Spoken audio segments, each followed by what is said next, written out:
ये बताइए कि मैम ब्रेस्ट कैंसर होता क्या है? कोई भी कैंसर की अगर हम बात करें, it is uncontrolled growth of abnormal cells and they have the capacity to invade distant organs. Breast cancer होती है मैम, उसकी स्क्रीनिंग किस तरीके से करवा सकते हैं? स्क्रीनिंग का मतलब होता है कि एसिम्प्टोमेटिक है, कोई आपको लक्षण नहीं है, फिर भी आप डॉक्टर से समय समय पे जांच कराते हैं। ओके। तो जैसे जैसे उम्र बढ़ती है, ब्रेस्ट कैंसर का खतरा बढ़ता चला जाता है। तो जनरली जो स्क्रीनिंग के लिए मैमोग्राफी हम रिकमेंड करते हैं, 40 साल की उम्र के बाद हम कहते हैं मैमोग्राफी करानी चाहिए। मैम इसमें कोई मेजर रिस्क फैक्टर रहता है क्या ब्रेस्ट कैंसर में? देखिए, अगर हम रिस्क फैक्टर्स की बात करें तो जनरली हम 2 तरह के रिस्क फैक्टर्स को लेते हैं। क्या मेंस को भी ब्रेस्ट कैंसर हो सकता है? डेफिनेटली, ऐसा नहीं है कि पुरुष जो हैं they are protected from it. 99% of the breast cancer cases जो हैं वो फीमेल्स में होते हैं, but about 1% of the cancer breast cancer cases जो हैं वो मेल्स में भी होते हैं। नमस्कार, मेरा नाम प्रिया उपाध्याय है। मैं फाउंडर हूँ सेंट्रल केयर फाउंडेशन की। आज हमारे पॉडकास्ट में जो गेस्ट हैं डॉक्टर इंदु अग्रवाल, जिनसे हमने लास्ट एपिसोड में बात करी थी रिगार्डिंग सर्वाइकल कैंसर। नमस्कार मैम। नमस्कार। कैसे हो आप? मैम आज हम डिस्कस करेंगे ब्रेस्ट कैंसर के बारे में, जो कि इसके रिगार्डिंग भी बहुत सारी मिथ हैं। लोग अलग ही अलग कंसेप्ट बना के चलते हैं अपनी लाइफ में। तो मैम सबसे पहले मैं आपसे एक रिक्वेस्ट करूंगी कि आप ये बताइए कि मैम ब्रेस्ट कैंसर होता क्या है? देखिए, ब्रेस्ट कैंसर जो है, कोई भी कैंसर की अगर हम बात करें, it is uncontrolled growth of abnormal cells and they have the capacity to invade distant organs. ये हम जो है मेडिकल लैंग्वेज में कहते हैं। ब्रेस्ट कैंसर हम कह सकते हैं कि जब हमारे स्तन की कोशिकाएं अनियंत्रित वे में ग्रो करने लग जाती हैं, तो वो उसको हम ब्रेस्ट कैंसर कह देते हैं। बिकॉज हम कैंसर का नाम जहां से शुरुआत होती है, वो एबनॉर्मल सेल्स जो है अनियंत्रित तरीके से जब वृद्धि करने लग जाते हैं या ग्रो करने लग जाते हैं, तो वो कैंसर का रूप ले सकते हैं। जब वो स्तन में शुरू होते हैं तो उसको हम ब्रेस्ट कैंसर कहते हैं। मैम क्या जैसे जिनको पीरियड्स इरेगुलर होते हैं, तो कभी कभार उनको जब पीरियड्स आने वाले होते हैं तो उनकी गांठ बन जाती है ब्रेस्ट में। लोगों ने मैंने सुना है लोगों से, जो भी फीमेल्स हैं या मेरे फ्रेंड्स हैं या कलीग हैं, वो कभी कभार मुझसे जब डिस्कस करती तो इसी तरीके से मुझे मेरी गांठ हो रही है, मुझे समझ में नहीं आ रहा क्या मैं डॉक्टर को दिखाऊं, क्या ये ऐसे ही ठीक हो जाएगा? तो मैम इसमें क्या इन सब चीजों से भी क्या ब्रेस्ट कैंसर हो सकता है या सिम्टम्स शो करते हैं कि होने वाला है? देखिए, गांठ जो है ना, वो ब्रेस्ट कैंसर का एक बहुत ही कॉमन लक्षण है। ठीक है। लेकिन हर गांठ कैंसर की गांठ नहीं होती। ओके। ये भी समझना बहुत जरूरी है। ओके। जैसे आपने कहा कि कई लोगों को पीरियड्स आने के पहले गांठ महसूस होती है और पीरियड आने के बाद वो गांठ चली जाती है। तो अगर कोई भी गांठ, अगर कैंसर की गांठ होगी तो वो जाएगी नहीं, वो रहेगी। पहली बात। तो अगर कोई गांठ जस्ट आपको हफ्ते के लिए महसूस हुई, पीरियड्स खत्म होने के बाद चली गई, तो बहुत कम चांस है कि वो कैंसर की गांठ है। बट फिर भी मैं कहूंगी, अगर किसी को भी कोई भी गांठ लगती है तो अपना डायग्नोसिस नहीं बनाए, डॉक्टर को एक बार जरूर दिखाएं। डॉक्टर डिसाइड करेगा कि वो खतरे वाली गांठ है या बिना खतरे की गांठ है। मैम तो मैम ये जो ब्रेस्ट कैंसर होती है मैम, उसकी स्क्रीनिंग किस तरीके से करवा सकते हैं? देखिए, स्क्रीनिंग का मतलब होता है कि एसिम्प्टोमेटिक है, कोई आपको लक्षण नहीं है, फिर भी आप डॉक्टर से समय समय पे जांच कराते हैं। ओके। तो जैसे जैसे उम्र बढ़ती है, ब्रेस्ट कैंसर का खतरा बढ़ता चला जाता है। तो जनरली जो स्क्रीनिंग के लिए मैमोग्राफी हम रिकमेंड करते हैं, 40 साल की उम्र के बाद हम कहते हैं मैमोग्राफी करानी चाहिए। साल में या 2 साल में एक बार डॉक्टर्स की सलाह। सिमिलरली 30 से 40 साल की उम्र में कोशिश करिए कि साल में एक बार डॉक्टर से जांच जरूर करा लीजिए, और डॉक्टर अगर कहता है कि अल्ट्रासाउंड की जरूरत है तो अल्ट्रासाउंड ब्रेस्ट करा लीजिए। मतलब 40 की जो एज है मैम, उसमें आप मैमोग्राफी सजेस्ट करते हो एंड उससे कम एज में अल्ट्रासाउंड सजेस्ट करते हो? डॉक्टर की सलाह पे। डॉक्टर की सलाह पे। और 18 साल की उम्र के बाद में जो है ब्रेस्ट सेल्फ एग्जामिनेशन जरूर करना चाहिए। ओके। ब्रेस्ट सेल्फ एग्जामिनेशन का मतलब है कि आप खुद अपने ब्रेस्ट की महीने में एक बार जांच करते हैं। It takes just 5 to 10 minutes इसमें अपनी ब्रेस्ट को अच्छी तरह से देखते हैं। कैसे देखना है यूट्यूब पे भी मिल जाएगा, हमारे ब्रोशर्स भी हैं, वेबसाइट पे जाके देख सकते हैं कैसे अच्छी तरह से देखना है। तो ब्रेस्ट सेल्फ एग्जामिनेशन बहुत जरूरी है, बिकॉज वो ब्रेस्ट अवेयरनेस, उससे पता चलता है कि what is normal for you. Breast self examination की टेक्निक में मास्टर होने से मैंने देखा है कि बहुत सारी फीमेल्स हमें एक छोटी सी गांठ लेके आती हैं, इतनी छोटी कि डॉक्टर को भी महसूस करने में टाइम लगता है। Just because they were doing regularly breast self examination, they could pick up the problem. Okay, तो 18 साल की उम्र के बाद ब्रेस्ट सेल्फ एग्जामिनेशन हर लड़की को जरूर करना चाहिए, हर लड़की को, हर महिला को जरूर करना चाहिए। अच्छा मैम, जैसे मैं तो कैंप करती रहती हूँ, तो मेरे पास ना कुछ ऐसे ही रिपोर्ट्स या पेशेंट्स आते रहते हैं। तो ऐसे ही एक कैंडिडेट आई, वो 17 इयर्स एज रही होगी उसकी, और उसको ब्रेस्ट कैंसर डिटेक्ट हो गया। तो देखिए, एज इज नो बार। आजकल जो है यंगर एज ग्रुप में बहुत ज्यादा हो रहा है कंपैरेटिवली। जो है पहले हम कैंसर को डिजीज ऑफ ओल्ड एज कहते थे, ज्यादा बड़ी एज में ज्यादा होता था, बट आजकल जो है यंगर एज ग्रुप में भी बहुत हो रहा है। ऐसा नहीं कम होता है, ऐसा नहीं है कि बड़ों से ज्यादा खतरा बच्चों को है, लेकिन ऐसा नहीं कि अगर 17 साल की उम्र में किसी को कोई गांठ है तो वो कैंसर की गांठ नहीं हो सकती, ऐसा नहीं है। इसीलिए मैंने कहा है कि किसी को भी कोई भी सिम्टम है, डॉक्टर के पास जाइए, चेकअप कराइए। डॉक्टर विल डिसाइड कि ये खतरे वाली गांठ है या नहीं। अच्छा मैम, ये इससे मैम ये भी मैरिड और अनमैरिड का भी लेके कुछ इशू होता है कि शादीशुदा औरतों को ज्यादा ब्रेस्ट कैंसर हो रहे हैं कंपैरेटिवली जो जिनकी शादी नहीं हुई है, क्या ऐसा कुछ भी है? नहीं, देखिए, शादी नहीं, जैसे कि अगर हम कहें कि प्रेगनेंसीज हैं, लैक्टेशन है, उससे क्या है कि हमारे शरीर का हार्मोन्स जो है ना वो बैलेंस्ड रहते हैं। ओके। तो आजकल जैसे बच्चे डिलेड मैरिज हो गई है, प्रेगनेंसीज नहीं करते हैं, फिर अगर प्रेगनेंसी हो गई तो उसके बाद में ब्रेस्ट फीड नहीं कर रहे हैं, all these increase the risk of breast cancer. अच्छा मैम, ऐसा भी होता है कि जैसे बेबी हुआ और जिस मदर ने अपने बेबी को ब्रेस्ट फीड नहीं कराया तो उसके चांसेस ज्यादा इंक्रीज हो गए? Definitely, breast feeding is protective for breast cancer. Okay. जितना ब्रेस्ट फीड कराते हैं उससे क्या है, ब्रेस्ट कैंसर से प्रोटेक्शन मिलता है। ओके। तो इसलिए ब्रेस्ट फीड कराना चाहिए। हम तो ये कहते हैं कि जैसे ब्रेस्ट कैंसर के लिए कोई वैक्सीन नहीं है, सर्वाइकल कैंसर के लिए we have a vaccine, but healthy lifestyle and breastfeeding are the vaccines for breast cancer. Protection देती है वो। क्योंकि मैम बहुत सारे लोग ऐसे हैं जिनको पसंद नहीं होता है, जो मैम जैसे जिन फीमेल्स को सिक्रीट ही नहीं हुआ मिल्क। नहीं, देखिए, ब्रेस्ट फीडिंग बच्चे के लिए भी अच्छा है और खुद महिला के लिए भी अच्छा है। बच्चे की हेल्थ के लिए भी अच्छा है, तो definitely should go for breast feeding. जैसे मैम बहुत सारे केसेस ऐसे मैंने देखे हैं कि जिसमें बेबी हुआ है और मदर को मिल्क ही सिक्रीट नहीं हुआ है, तो मैम उस केस में क्या रहेगा? नहीं, बहुत रेयर होता है, जनरली बाय चॉइस नहीं कराती हैं। अच्छा। But definitely they should consult doctors, और हो जाता है राइट वे में, ऐसा कुछ नहीं है। मतलब it's a choice of mother only, mainly the choice of mothers. कोई मेडिकल रीजन होता है तो doctors can take care of that. Okay. तो मैम इसका कोई अर्ली साइन रहता है मैम ब्रेस्ट कैंसर में? देखिए, ब्रेस्ट कैंसर के जो लक्षणों की अगर हम बात करें तो लक्षण कहते हैं जैसे कि ब्रेस्ट में गांठ होना, बगल में गांठ होना, निप्पल का अंदर धंस जाना, चमड़ी में बदलाव आना, साइज एंड शेप में बदलाव आना, निप्पल से कोई एबनॉर्मल डिस्चार्ज होना, specially blood stain discharge. Okay. तो ये सारे जो है ब्रेस्ट कैंसर के लक्षण हो सकते हैं। तो जब ब्रेस्ट सेल्फ एग्जामिनेशन रेगुलरली कर रही है महिला या लड़की कर रही है, तो इन सारे लक्षणों को उसको देखना चाहिए कि ऐसा कोई लक्षण तो नहीं है। ओके। तो ये सिम्टम से अवेयर होना जो है ना, ये बहुत जरूरी है कि क्या क्या लक्षण हो सकते हैं। जब तक पता ही नहीं होगा सिम्टम क्या होते हैं तो एबनॉर्मल सिम्टम को पिकअप कैसे करेंगे? क्योंकि मैम बहुत से लोग ऐसे होते हैं जो इग्नोर कर देते हैं, हल्की सी गांठ है, अरे छोड़ो ठीक हो जाएगी। नहीं, कोई भी गांठ है, it has to be evaluated by a doctor. Okay ma'am, इसमें कोई मेजर रिस्क फैक्टर रहता है क्या ब्रेस्ट कैंसर में? देखिए, अगर हम रिस्क फैक्टर्स की बात करें तो जनरली हम 2 तरह के रिस्क फैक्टर्स को लेते हैं।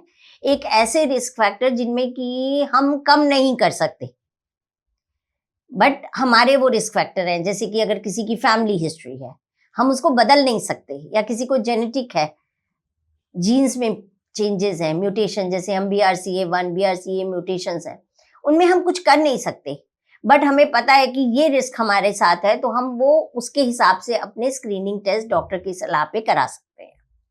बट कुछ रिस्क फैक्टर जो हमारे हाथ में है, जैसे कि मोटापा हो गया, अब मैंने आपको बताया डिलेड मैरिज, ब्रेस्ट फीड नहीं करना, बच्चे पैदा नहीं करना, तो फिजिकली जो है इनएक्टिव होना, अल्कोहल का सेवन, ये सारी चीजें जो है ब्रेस्ट कैंसर के खतरे को बढ़ाती हैं।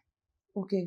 तो हमें कोशिश करनी है कि हम अपना हेल्दी लाइफस्टाइल रखें ताकि हमारे रिस्क फैक्टर्स कम हो, और जो रिस्क फैक्टर्स में हम बदल नहीं सकते उनके बारे में भी जानना बहुत जरूरी है, ताकि हम डॉक्टर से अपना डिस्कस करें और कौन कौन से टेस्ट हमें समय समय पे कराने हैं हमें पता रहे। तो क्या मैम हार्मोनल डिसबैलेंस भी एक कारण हो सकता है क्या ब्रेस्ट कैंसर का? डेफिनेटली, जो हमारा इंटरनल हार्मोनल इम्बैलेंस है that affects the chances of getting cancer. Okay ma'am, India में तो मैम देखिए कितनी फीमेल्स हैं जो लाखों जिनकी डेथ हो जाती है ब्रेस्ट कैंसर से, लास्ट 4 स्टेज में पता चलता है उनको आगे। तो मैम किस स्टेज में ये क्योरेबल है? देखिए, सबसे जो ब्रेस्ट कैंसर में सबसे बड़ा जो वो है ना कल्प्रिट है, आई वुड डिले, देरी से उसका पकड़ में आना, क्योंकि स्क्रीनिंग नहीं कराते हैं, देरी से डॉक्टर के पास जाना क्योंकि फियर ऑफ डायग्नोसिस है, या फिर इतने सारे मिथ्स हैं, डिले इन द ट्रीटमेंट। सो सबसे बड़ा कल्प्रिट जो है, किलर फॉर ब्रेस्ट कैंसर है, वो डिले है, देरी। Okay. तो वो हमें नहीं करनी है, हमें अवेयरनेस रखनी है। अगर जरा भी कोई प्रॉब्लम है तुरंत हमें डॉक्टर के पास जाना है, डॉक्टर की सलाह के हिसाब से हमें इन्वेस्टिगेशंस करानी है और ट्रीटमेंट लेना। अच्छा मैम, जैसे बहुत सारे लोग होते हैं, थोड़ी सी भी प्रॉब्लम होती है वो नहीं जाते हैं, इग्नोर करते हैं। जैसे ब्रेस्ट में भी पेन हो रहा है या फ्लूइड निकल रहा है तो पास वाले किसी नियरेस्ट डॉक्टर को दिखाएंगे, वो भी उस डिपार्टमेंट के नहीं है, फॉर एग्जांपल फिजिशियन को दिखाते हैं, तो वो तो अपना मेडिसिन वगैरह दे देते हैं। बट मैम जैसे छोटे शहरों की बात करें, वो ट्रीटमेंट भी खुद ही करने लग जाते हैं डॉक्टर्स। शायद वो एमबीबीएस भी नहीं होते, बीएचएमएस या अनदर कैटेगरी वाले डॉक्टर्स होते हैं, वो ट्रीटमेंट भी करने लगते। तो मैम आप इस पर आप क्या मैसेज देना चाहेंगे सबको? मैं ये कहूंगी कि फैमिली फिजिशियंस जो है ना, they are very very important, but they should know their limitations. Family physicians का अपना रोल है। देखिए, they are the first point of contact for so many people, but they should know their limitations. एक तो उनको जानकार बनना चाहिए कि क्या क्या लक्षण होते हैं। खुद फैमिली फिजिशियंस को भी ट्रेंड होना चाहिए सिम्टम्स को पकड़ने में, और उनको अर्ली रेफर करना चाहिए टू ए स्पेशलिस्ट। ऑन्कोलॉजिस्ट को जल्दी से रेफर करना चाहिए, ये नहीं कि वो अपने आप ही ट्रीटमेंट करे जाए जिसमें कि वो खुद स्पेशलिस्ट नहीं है। That's what I. अच्छा मैम, जैसे छोटे शहरों की बात करें, बी ग्रेड सिटीज की अगर हम बात करते हैं, वहां पर बहुत सारे केसेस ऐसे देखे जाते हैं कि जो डॉक्टर नहीं भी होते हैं वो भी मतलब डॉक्टर बन के ट्रीटमेंट कर रहे होते हैं, और वो भी कैंसर का ही ट्रीटमेंट कर रहे होते हैं। तो मैम क्या क्या ये चीज सही है? क्या मतलब हमारी जनता को ये पता होना चाहिए कि वो सामने वाला डॉक्टर उस चीज को सही कर पाएगा, नहीं कर पाएगा? क्योंकि फिर उसके बाद क्या होता है कि जब वो पेशेंट ठीक नहीं हो पाता है तो पेशेंट की डेथ हो जाती है, और फिर फैमिली वाले अगेंस्ट होते हैं हॉस्पिटल की, डॉक्टर के, फिर पूरी डॉक्टर कम्युनिटी बदनाम होती है। तो मैम इस टॉपिक पे आप क्या मैसेज देना चाहोगे आप? देखिए, ये तो बहुत बड़ी प्रॉब्लम है जो कि ओवरनाइट ठीक होने वाली नहीं बिल्कुल है, बट डेफिनेटली इसमें वही अवेयरनेस, जागरूकता की बहुत जरूरी है। जागरूकता पब्लिक में भी होनी चाहिए, जागरूकता ओवरऑल सोसाइटी में होनी चाहिए, क्योंकि जो हर चीज का जो है ट्रीटमेंट आजकल जो है बहुत स्पेसिफिक हो गया है, स्पेशलाइज्ड हो गया है। तो जैसे मैंने कहा, फैमिली फिजिशियंस है, they are first point of contact, but उनको डेफिनेटली अपनी लिमिट पता होनी चाहिए कि कब उनको रेफर करना है। एक तो हमें उनको भी जागरूक करना है, उन्हें भी हमें बताना है कि क्या क्या लक्षण हो सकते हैं, जिसमें से अब हमारे देश में बहुत सारे केसेस, लंग कैंसर के केसेस जो है टीबी का इलाज करा रहे होते हैं, and by the time they reach a cancer hospital the disease is already advanced, बीमारी बढ़ चुकी होती है। तो देखिए, लेट डायग्नोसिस तो सबसे बड़ी प्रॉब्लम है हमारे देश की। जैसे मैंने बताया आपको, जब मरीज देर से आता है तो ट्रीटमेंट बहुत मुश्किल हो जाता है, हम्म। ट्रीटमेंट के साइड इफेक्ट ज्यादा होते हैं, ट्रीटमेंट खर्चीला हो जाता है, हम्म। और सब कुछ करने के बाद कई बार हम मरीज को नहीं नहीं बचा बचा पाते। पाते हैं। तो अर्ली डायग्नोसिस बहुत जरूरी है। अच्छा मैम, ये मैमोग्राफी जो स्क्रीनिंग है, उसमें क्या ये पेनफुल स्क्रीनिंग है, या मैम इससे कोई और इफेक्ट, इसकी जो यूवी रेज होती है या अफेक्ट करती है बॉडी को, ऐसा कुछ? देखिए डेफिनेटली ये बहुत बड़ा मिथ है कि मैमोग्राफी से आप रेडिएशन एक्सपोजर होता है। तो dose of radiation from A mammography is very very low. उससे कैंसर का खतरा नहीं बढ़ता है, बिल्कुल नहीं बढ़ता है। It is a life saving investigation. इससे जो है आप डिजीज को बहुत जल्दी पकड़ लेते हो। ओके। आपकी गांठ जो है आपको हाथ से महसूस हो या डॉक्टर को हाथ से महसूस हो, उससे ऑलमोस्ट 2-3 साल पहले आप मैमोग्राफी से पकड़ लेते हो। हाँ। और वो जो टाइम होता है वो बहुत क्रूशियल होता है। तो मैमोग्राफी से कैंसर का खतरा बिल्कुल नहीं बढ़ता है। Mammography is a life saving technique, और ये स्क्रीनिंग टेस्ट जरूर कराना चाहिए after the age of 40। Ma'am जैसे कि देखो आजकल तो सबके हाथ में मोबाइल है, तो अवेयरनेस तो लोग ले ही रहे हैं, बट आप इस पॉडकास्ट के थ्रू आप जनता को क्या मैसेज देना चाहोगे कि मैमोग्राफी तो जो एजुकेटेड है उनको समझ में आ रही हैं, बट जो रूरल एरिया में हैं, जो पढ़े लिखे नहीं है लेकिन फिर भी उनके पास फोन है, तो उनको मैम आप किस तरीके से समझाना चाहोगे? देखिए जैसे आपने कहा कि मोबाइल सबके हाथ में है, हाँ।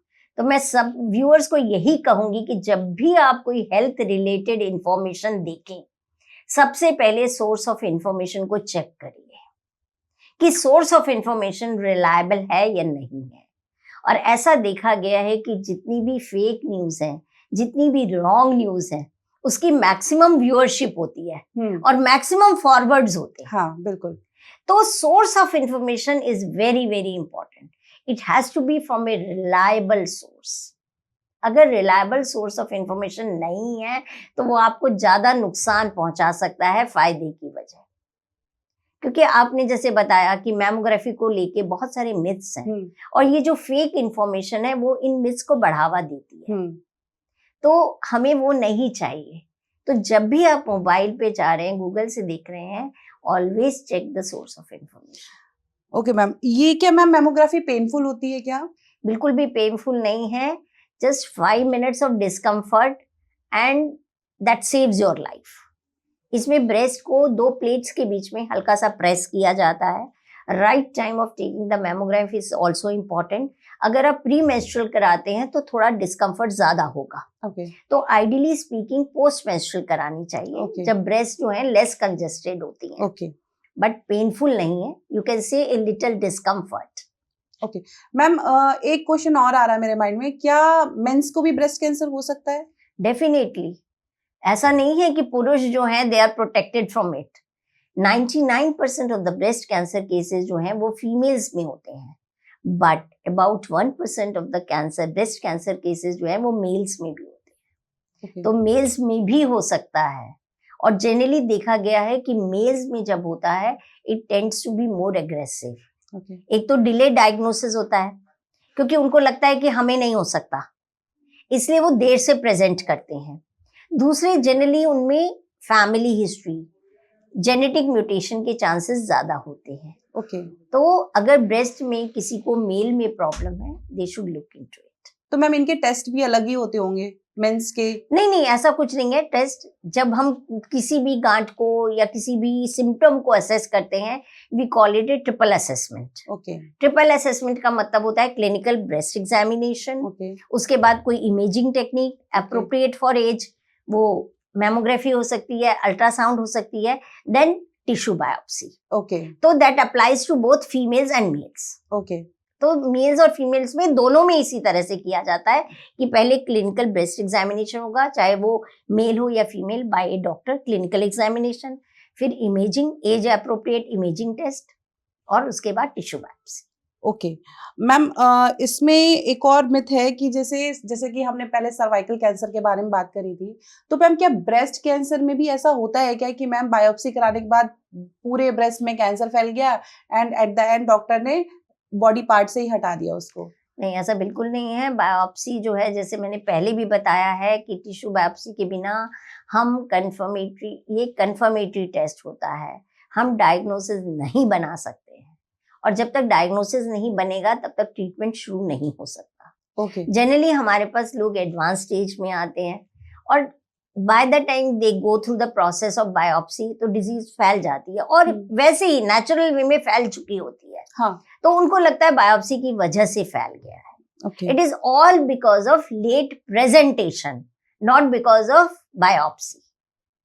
अच्छा मैम, जैसे आप तो गायनेकोलॉजिस्ट हैं, आपके पास तो पेशेंट्स भी बहुत सारे आते हैं, चाहे सर्वाइकल के हो चाहे वो ब्रेस्ट के हो, तो मैम आप जो लेट डायग्नोस करवाने आती हैं फीमेल्स, मैम आप उनको क्या मैसेज देना चाहोगे?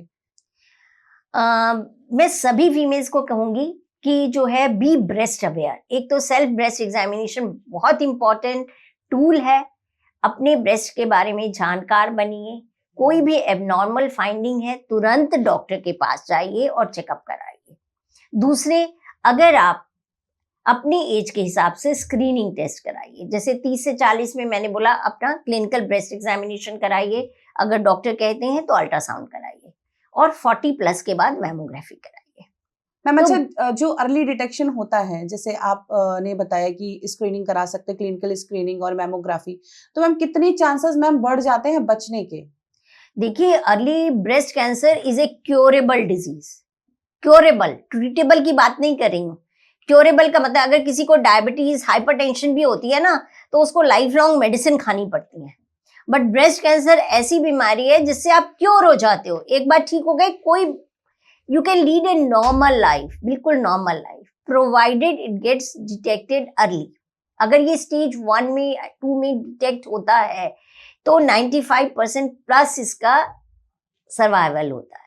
ओके बट वही डिजीज अगर स्टेज 4 में पहुंच जाती है, एडवांस स्टेज में पहुंच जाती है, तो chances of successful treatment they go down. Okay but ऐसा नहीं है कि ट्रीटमेंट नहीं हो सकता। स्टेज 4 में भी आज ब्रेस्ट कैंसर में हमारे पास बहुत अच्छा ट्रीटमेंट है। तो डरना नहीं है, कैंसर से घबराना नहीं है, तुरंत हमें डॉक्टर के पास जाना है और अपना इलाज कराना। मैम एक क्वेश्चन और मेरे माइंड में आ रहा है कि जैसे जो बच्चियां हैं, एचपीवी वैक्सीन तो चलिए, सर्वाइकल वैक्सीन के लिए हम लोग use as a cervical vaccine use कर रहे हैं, मैम ब्रेस्ट कैंसर से कैसे उनको बचाया जा सकता है, क्योंकि ये तो किसी भी एज में एक्ट कर सकता है ना? देखिए, जैसे मैंने आपको बताया कि ब्रेस्ट कैंसर के लिए एक तो वही हमें अपनी बच्चियों को आदत डालनी है कि ब्रेस्ट सेल्फ एग्जामिनेशन जरूर करना है। ठीक है। 18 साल की उम्र के बाद हर महीने माहवारी आने के 7 से 10 दिन बाद ब्रेस्ट को अच्छी तरह से चेक करना है। लक्षण मैंने आपको बताया, गांठ को देखना है, कोई एबनॉर्मल डिस्चार्ज निप्पल से तो नहीं हो रहा है, कोई स्किन में साइज में चेंजेस तो नहीं है, इन सब चीजों को देखना है। दूसरे, हमें लाइफस्टाइल जो है हेल्दी रखना है, वजन को नियंत्रित रखना है, खाने पीने में हमें अल्ट्रा प्रोसेस्ड फूड, ये सारे पैक्ड फूड अवॉइड करने हैं, फिजिकली एक्टिव होना है, और अल्कोहल से, तंबाकू से, इन सब से बचना है, अपना लाइफस्टाइल हेल्दी रखना है। जैसे मैम आजकल स्क्रीन टाइम सबका बहुत ज्यादा हो गया है, चाहे वो वर्किंग वूमेन हो, चाहे वो नॉन वर्किंग वूमेन हो, चाहे वो बच्चियां हो, स्कूल अगर बंद है तो ऑनलाइन क्लासेस रहती हैं, उसके बाद फिर वो भी अपना गेम्स वगैरह खेलते हैं बच्चे टीवी में, फोन में, तो मैम इससे क्या चांसेस बढ़ जाते हैं कैंसर के? डेफिनेटली, जब स्क्रीन टाइम बढ़ता है तो सिडेंट्री लाइफस्टाइल हो जाता है ना, और वही है, टीवी देखते हुए लैपटॉप के साथ जंक फूड और खाते रहते हैं, बिंज ईटिंग होती है। तो स्क्रीन टाइम तो डेफिनेटली हमें लिमिट करना है कि अगर हमने पूरे दिन में 1 घंटा देखना है तो 1 ही घंटा देखना है। आउटडोर एक्टिविटी को इंक्रीज करना है, खेलना है, कूदना है, व्यायाम करना है, मतलब बेसिकली एक्टिव लाइफ। हाँ, एक्टिव लाइफ करना है। स्क्रीन टाइम जो है वो बढ़ाने से सिडेंट्री लाइफस्टाइल हो जाता है। अच्छा मैम, एक क्वेश्चन मेरे माइंड में और आ रहा है, जैसे कोविड आया था, कोविड के बाद से हमने कैंसर के ज्यादा केसेस देखे हमारे इंडिया में कि क्या केसेस अचानक से बढ़ गए हैं, तो मैम क्या ये कोविड रिस्पॉन्सिबल है इस चीज के लिए? ऐसा कुछ है नहीं, एक्चुअली कोविड का कैंसर बढ़ना में अभी तक कोई भी ऐसा लिंक नहीं है। ऐसा नहीं देखा गया है। But definitely during Covid time लोगों ने और चीजों को इग्नोर किया। जैसे अगर किसी को लक्षण थे किसी को गांठ है सपोज, हम्म। किसी को या कोई प्रॉब्लम है, मेंस्ट्रुअल प्रॉब्लम्स है, तो लोगों ने इग्नोर किया, they didn't go to the hospital. Okay. But जैसे ही कोविड खत्म हुआ तो लोग अपने पुराने लक्षणों को लेके भी आए। ओके। तो that could be the reason for कि वो इंक्रीज सामने आ केसेस रहे ऑफ केसेस आ कैंसर रहे केसेस, हैं। बट अदरवाइज कोई डायरेक्ट इफेक्ट नहीं है। इफेक्ट नहीं है। अच्छा मैम, ये एक कीमो वर्ड जो चलता है कैंसर में, जो कि सब लोग बोलते हैं कि कीमो है मतलब इंसान खत्म, जिसकी कीमो चल रही है वो बचेगा नहीं। तो मैम इस पर आप क्या मैसेज देना चाहेंगे सबको? देखिए, कीमो ब्रॉड टर्म में ऐसा कुछ नहीं। कीमो मतलब होता है कि जब हम दवाइयों से इलाज करते हैं, जैसे कि अगर कैंसर के ट्रीटमेंट में मोटे मोटे तौर पे अगर हम लें तो सर्जरी हो गया, कीमोथेरेपी हो गया, रेडियोथेरेपी हो गया, तो ये डिफरेंट मोड्स ऑफ ट्रीटमेंट है, अलग अलग तरीके से काम करती हैं, लेकिन सबका लक्ष्य एक एक ही है कि कैंसर को खत्म करना। कीमो में हम दवाइयों से कैंसर को खत्म करते हैं, रेडिएशन में हम रेज से दवाइयों को वो ट्रीटमेंट करते हैं, सर्जरी में हम सर्जरी करते हैं। तो ऐसा नहीं है, बट डेफिनेटली जब हम कीमो देते हैं, थोड़ी स्ट्रॉन्ग मेडिसिन देते हैं, तो ड्यूरिंग कीमो ट्रीटमेंट थोड़े साइड इफेक्ट हो सकते हैं, but most of the side effects are temporary. और ये जो है it is a very important modality. तो जैसे जैसे डॉक्टर सजेस्ट करता है, we must go for the treatment. अच्छा मैम, आजकल एक और ट्रीटमेंट आया है, इम्यूनोथेरेपी। तो मैम ये कितना इफेक्टिव है comparative to radiation and chemo and surgery? देखिए, इम्यूनोथेरेपी भी एक मोड ऑफ ट्रीटमेंट है जिसमें कि हम अपना खुद का इम्यूनिटी को, इम्यून सेल्स को यूज करते हैं टू किल कैंसर सेल्स। तो जनरली उसमें क्या है कि वो स्पेशली कैंसर सेल्स को टारगेट करते हैं और हम अपनी बॉडी इम्यूनिटी को ही यूज कर रहे हैं। ओके। तो नेचुरली साइड इफेक्ट्स कम हो जाएंगे उसके, और मोर स्पेसिफिक टारगेटेड ट्रीटमेंट हो जाएगा। ओके। तो जहां जहां ये यूज होता है, डिपेंडिंग अपॉन, देखिए वो बहुत सारी, एक कैंसर के भी बहुत सारे सब टाइप्स होते हैं। बिल्कुल। तो which mode of treatment is going to be more effective? Cancer का ट्रीटमेंट बहुत ज्यादा कस्टमाइज्ड होता है। तो we must trust our doctors, जो वो सजेस्ट करते हैं उसके हिसाब से we must go for it. Okay ma'am, आपसे एक क्वेश्चन करना चाहूंगी कि जैसे जिनको कैंसर हो जाता है तो वो तो सोचते हैं कि लाइफ का एंड हो गया, इन पे आप उनको मैसेज क्या देना चाहेंगी? देखिए, cancer is not the end of life. हमारे पास बहुत सारे कैंसर के मरीज आते हैं, सर्वाइवर्स आते हैं, और वो कहते हैं कि नहीं, now we are stronger than we were earlier, कि हम पहले से ज्यादा स्ट्रॉन्ग महसूस करते हैं। So it's a new beginning of stronger wiser person. वो ज्यादा डिसिप्लिन्ड हो जाते हैं अपनी हेल्थ को लेके, और ज्यादा हेल्दी लाइफस्टाइल हो जाते हैं।